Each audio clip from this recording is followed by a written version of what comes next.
You know, someone told me years ago, they said, you have the best parents. I said, I do? And they said, yeah, because they're okay with just letting you fly. They're not stage parents.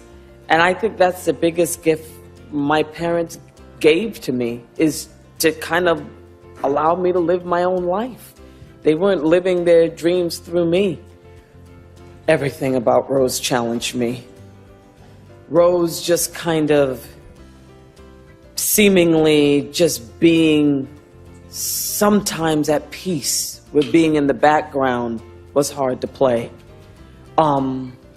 Rose getting to a place of forgiveness was hard to play. But what Rose has taught me is a lot of what my mom has taught me. That my mom has lived a really hard life, but she still has an abundance of love.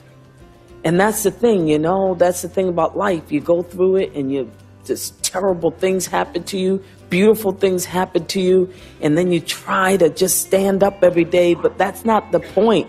The point is feeling all those things, but still connecting to people, still being able to love people. And was the best thing about playing Rose, because I'm not there yet, even at 51. So I feel good. You know, it's not my style to just kind of wake up and go, oh, I'm an Oscar winner. Oh my gosh, let me go for a run. You know, I'm good with it. I'll have some mac and cheese and I'll go back to washing my daughter's hair tomorrow night. But this is the first time in my life that I've stepped back. And I'm going to try not to cry now. All of a sudden, be cheesy. And I can't believe my life. You know? I mean, my sister is here somewhere, and I grew up in poverty.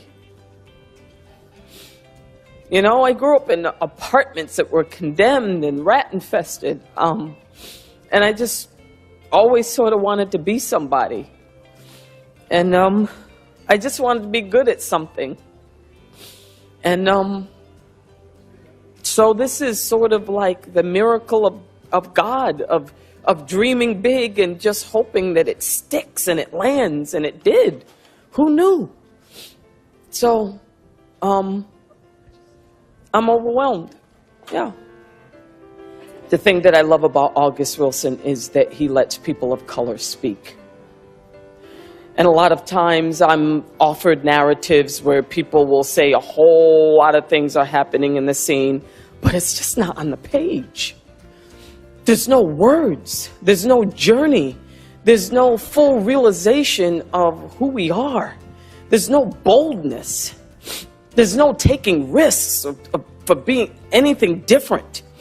I love every moment of this film is about the beauty of just living and breathing and being human, and not didactic, not being a walking social message. They do that with us a lot as people of color.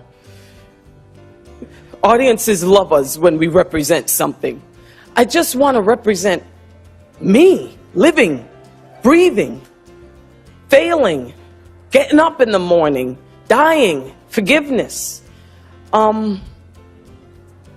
August was the inspiration, you know, and Denzel decided he was going to do the movie from the moment he was given the script. He just said, let me do the play first. What makes a great story most definitely is fully realized characters. Great writing, definitely. Where a character is introduced to you from the very beginning and they go on a journey that's unexpected. And then they arrive someplace completely different from where they started.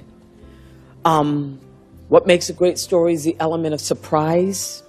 And what makes a great story absolutely is if it has a central event that helps people connect to a part of themselves. And in that, Fences had it all.